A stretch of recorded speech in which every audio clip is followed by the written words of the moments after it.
সৎসঙ্গে স্বর্গবাস, অসৎসঙ্গে নরকবাস। এই কথা শুনে থাকবেন নিশ্চয়ই, কিন্তু বাস্তব জীবনে এর মানে ঠিক কী তা জেনে নিন এই গল্পের মাধ্যমে। একদিন ভ্রমর এসে বলল তার এক বন্ধু গোবর পোকাকে, চলো তোমাকে আজ ফুলের মধু খাওয়াবো। অনেক বোঝানোর পর গোবর পোকাটি রাজি হলো। ভ্রমর তাকে নিয়ে গেল ফুলে ভরা একটা বাগানে। দুই বন্ধু মিলে ফুলে ফুলে মধু খেতে লাগলো।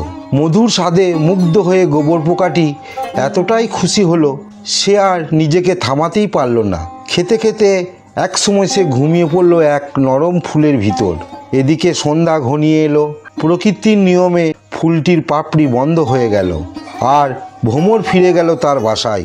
পরদিন সকালে এক ভক্ত সেই ফুলটি ভগবানের পুজোর জন্য তুলে নিয়ে গেলেন। চন্দন মেখে তিনি সেই ফুল ভগবানের চরণে অর্পণ করলেন।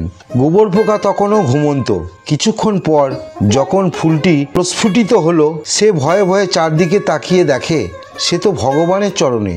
গোবর পোকা বিস্ময়ে ভাবতে লাগলো, আমি তো এক নোংরা দুর্গন্ধ গোবরের বাসিন্দা ছিলাম, আজ আমি জগৎপতির চরণে কিভাবে এলাম? তারপরই সে বুঝলো, আজ যদি আমি ভ্রমরের সঙ্গ না ধরতাম তবে ভগবানের চরণে আসার সৌভাগ্য কোনোদিনই হতো না।